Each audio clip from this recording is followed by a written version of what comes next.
देख रहे हैं ये इस समय जहां हमारे भारत के प्राइम मिनिस्टर श्री नरेंद्र मोदी जी इतने लंबे वादे करते हैं कि जिसका कोई हद नहीं, शायद लोग कैसे विश्वास करें। इस समय मैं मीना बाजार के अंदर जो वर्ल्ड की मानी जानी हुई है जामा मस्जिद जिसे कहते हैं, मैं इस समय वहाँ खड़ा हुआ हूँ।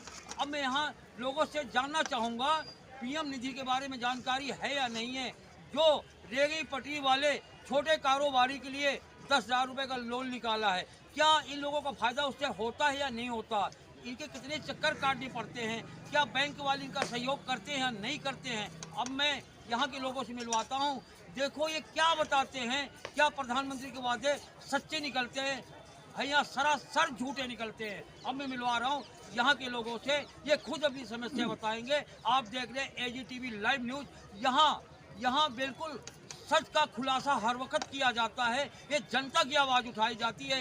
देखो जनता क्या बताती है प्रधानमंत्री योजना के बारे में, पीएम निधि के बारे में, क्या जो है लोगों को सही माने में लोन मिल पाता है या नहीं रेहड़ी पटरी वाले तथा गरीब लोगों के हिस्से में। क्या नाम है सर आपका? मेरा नाम मोहम्मद इमरान खान, मैं जामा मस्जिद रेहड़ी पटरी का सचिव हूँ। पीएम को मिलने 10,000 रुपये की जो योजना दी गई थी वो आज तक किसी वेंडर को मिली नहीं है, जबकि LOR यहाँ पर लोगों को आ गया है, मगर LOR आने के बावजूद LOR लेटर है और इसकी अनुमति जबकि प्रधानमंत्री ने 10,000 रुपये की जो दी थी वो लोगों को नहीं मिल रही है बैंकों में जाके, और लोग धक्के खा के आते रहते हैं, फिर पूछने जाते हैं 4-5 दिन बाद। देखिए प्रधानमंत्री योजना 10,000 रुपये की जो है हमारे को मिलनी चाहिए थी वो नहीं मिल रही है। वजह क्या है? तो कहते हैं आप लोगों की वेबसाइट अभी बंद है, जब आपको मिलनी होगी तो हम आपको फ़ोन कर देंगे। मतलब लोग बात परेशान है, जब वो 10,000 रुपये हमें वक्त पे नहीं मिलेंगे और हम उसका कारोबार नहीं कर पाएंगे तो क्या फ़ायदा इसमें 10,000 रुपये योजना की। और दिल्ली सरकार के CM साहब अरविंद केजरीवाल ने भी वादा करा था कि हम 20,000 रुपये रेहड़ी पटरी वालों को देंगे, वो भी वादा करके झूठे निकले और उनका भी कोई रेहड़ी पटरी वालों पे देख रेख नहीं है।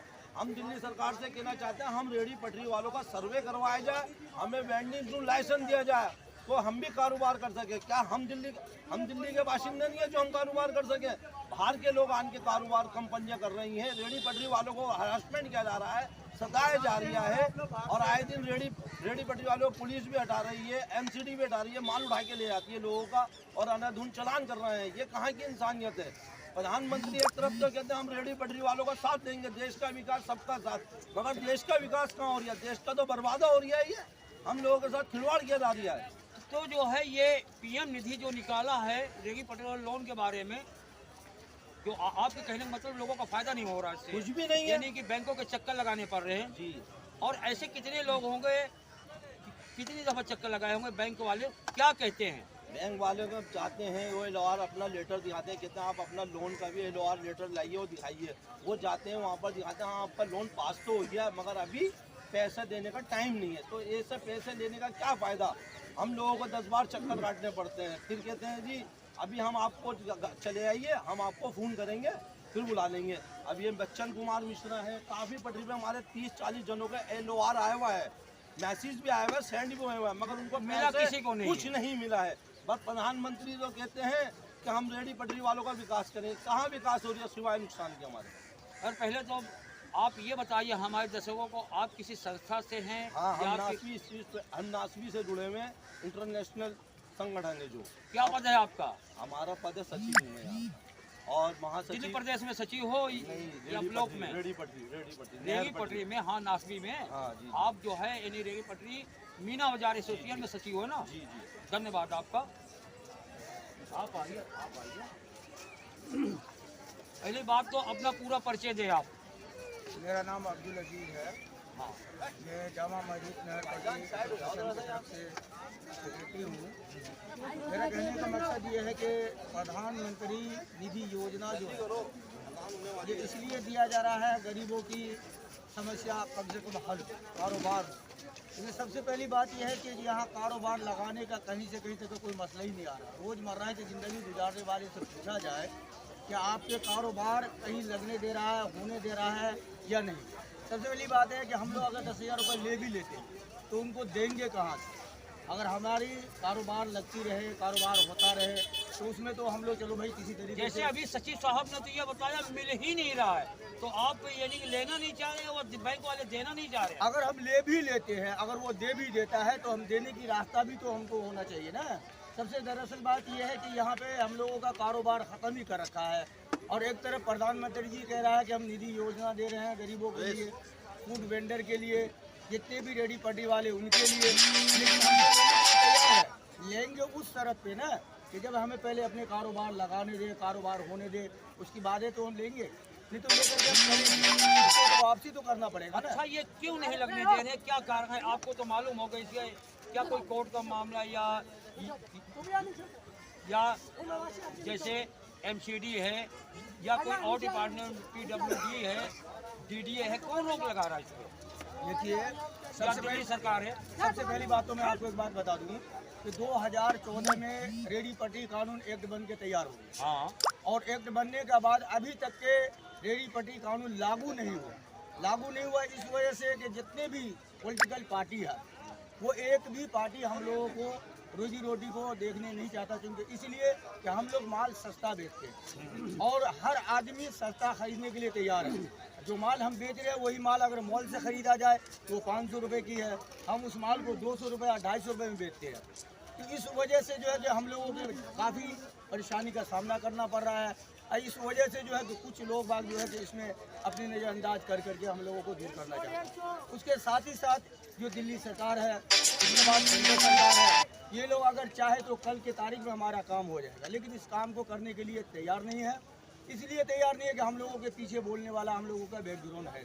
ऐसे बहुत सारी लेबर यूनियन, पटरी पे संस्था बनी हुई है, पटरी के सहायक रूप में बहुत लंबे लंबे वादे किए हैं बहुत सारी संस्थाएं। क्या आज जो और संस्थाएं भी आपके साथ कंधे से कंधा नहीं मिला रही हैं? वो कंधे मिलाने का बावजूद भी वो उसकी नाकामी हो जाती है ना। इस वजह से अगर एक पॉलिटिकल पार्टी अगर हो तब तो काम चल भी जाता है ना। कई पॉलिटिकल पार्टी इसमें सबसे ज़्यादा दोषी आप किसको मानते हैं? सबसे ज़्यादा दोषी अगर दिया जाए तो इस तारीख में दिल्ली सरकार की है नाकामी। दिल्ली सरकार की सारी नाकामी हम लोगों के सामने में झलक रही है, और उसके साथ साथ एमसीडी की सारी नाकामी दिखाई दे रही है। धन्यवाद आपका। पहले तो आप अपना पूरा परिचय दें। मैं मिश्रा दामोदर रेड्डी पटेल रियायत पटेल एसोसिएशन का कोषाध्यक्ष हूँ और national association builder of India का यहाँ का लीडर हूँ। जहाँ तक ये पीएम सूर्य योजना का लोन का जो बात है, तो वो स्कीम पर बहुत अच्छा निकला था आत्मनिर्भर भारत योजना के तहत, लेकिन तो उनमें त्रुटियाँ, योजना बहुत अच्छी है वो, लेकिन उन्होंने योजनाओं का लाभ तो नहीं हो रहा। योजनाएं तो बहुत सारी योजनाएं अच्छी होती है, लेकिन जिससे लोगों का लाभ हो वो सही होता है। क्या लोगों का यहाँ लाभ हो रहा है या नहीं हो रहा है, ये बताइए। इसकी जो प्रक्रियाएँ हैं वो उन्होंने कहा था कि बिल्कुल नॉर्मल रहेगा, लेकिन एमसीडी के अंदर उन्होंने कहा कि 2000 आपका लॉकडाउन के 2020 का जो 24 मार्च तक का जो भी वेंडर हैं उनको लोन मिलेगा। लेकिन यहाँ हुआ क्या है कि एमसीडी के अंदर जो 2007 वाले हैं, नेशनल पॉलिसी वाले जो अप्लाई कर रखे हैं, सिर्फ उन्हीं को ही एलओआर मिल रहा है। मिल रहा या नहीं मिल रहा? एलओआर मिला है। अच्छा, एलओआर अभी कैश पेमेंट नहीं हो, लोन नहीं मिला मतलब? एलओआर वो भी 2007 वाले को एलओआर मिला है अभी, और वो एलओआर लेकर के बैंक जा रहे हैं, लेकिन बैंक जाने के बावजूद भी उनको अभी तक वो प्रक्रिया पूरी नहीं हुई, क्योंकि बैंक का जो रुख है अभी वो क्लियर नहीं हो पा रहा है।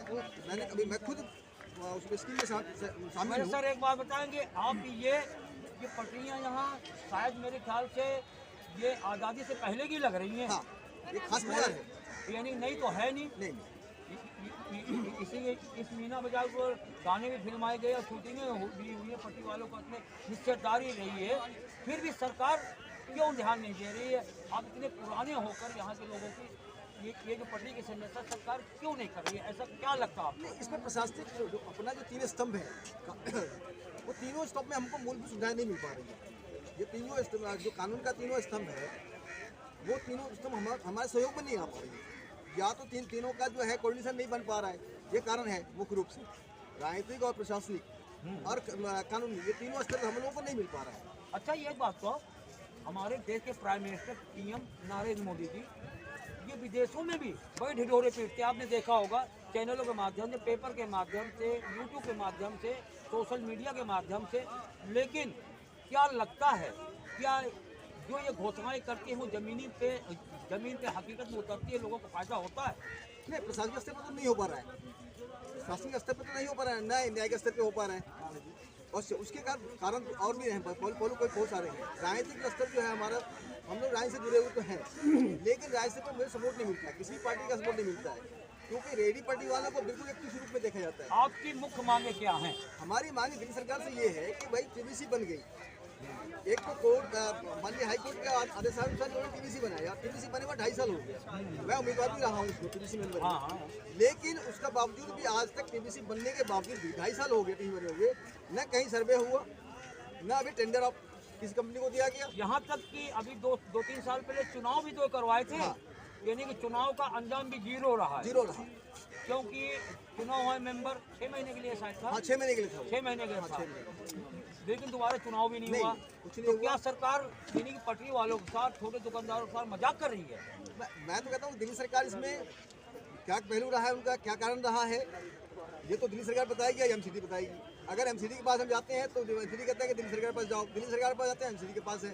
तो ये जो कानूनी पेचरा है दोनों का, जो राजनीतिक पेचरा है ना, एक तरफ बीजेपी है एमसीडी में, उधर आम आदमी पार्टी है, तो दोनों का जो पहलू है वो दोनों में टाई अप नहीं हो पा रहा है, हमें तो यही लग रहा है। और कुछ दोनों सरकारों की इच्छा, सरकार से मांगे क्या है? हमारी मांगे ये है कि जितने भी दिल्ली में स्ट्रीट वेंडर हैं उनको जल्दी से जल्दी सर्वे किया जाए, और सर्वे करने के बाद उनको साइड बेंडिंग जोन और वो दिया जाए, क्योंकि हमें दिल्ली सरकार से जी हमारा सर्वे करवाया जाएगा। क्योंकि ये जो इलेक्शन हुआ था 2018 में, जो इलेक्शन हुआ टीबीसी का होता है वो एड हॉक टीबीसी है, उसके बाद पावर नहीं है, वो सिर्फ सर्वे के लिए बनी हुई है।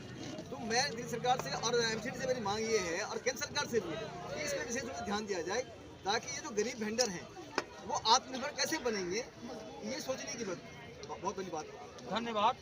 आपने देखा कि जो सरकार, हमारे पीएम मोदी हो या दिल्ली के मुख्यमंत्री अरविंद केजरीवाल जी, ये जो है जब इलेक्शन आता है तो आपने देखा होगा बड़े वादे कर लेते हैं जनता को गुमराह करने के लिए, क्योंकि हकीकत अगर उन वादों पे अमल हुआ है, नहीं हुआ। जो लोग बता रहे हैं, ये लोग बरसों से यहाँ पटरियाँ लगा रहे हैं, ये पटरी का दर्द वही जानता है। बरसात, धूप, ठंडी में अपने बच्चों को छोड़ कर यहाँ दो रुपए कमाने, 100-200 रुपये कमाने के चक्कर में ये लगे रहते, लेकिन सरकार इन पे जरा भी ध्यान नहीं देती। जो आज सर्वे तक नहीं करवाई, जो केजरीवाल ने बगैर होल्डिंग तक लगवाए थे, इलेक्शन भी हुआ था 6 महीने में, जिसका 0/0 अंजाम निकला। आज जो है इन लोगों की मांग है सर्वे करवाया जाए, जो पीएम निधि लोन है, लेकिन ये जो बैंक वाले इनको चक्कर पे चक्कर लगवाते हैं, उनसे मुक्ति दिलाया जाए। और लोगों का विश्वास कब होगा सरकार पे, जब सरकार इनके साथ कंधा से कंधा मिलाए, इनके आवाज़ सुने, और जो भ्रष्ट अधिकारी बैंकों में बैठे हैं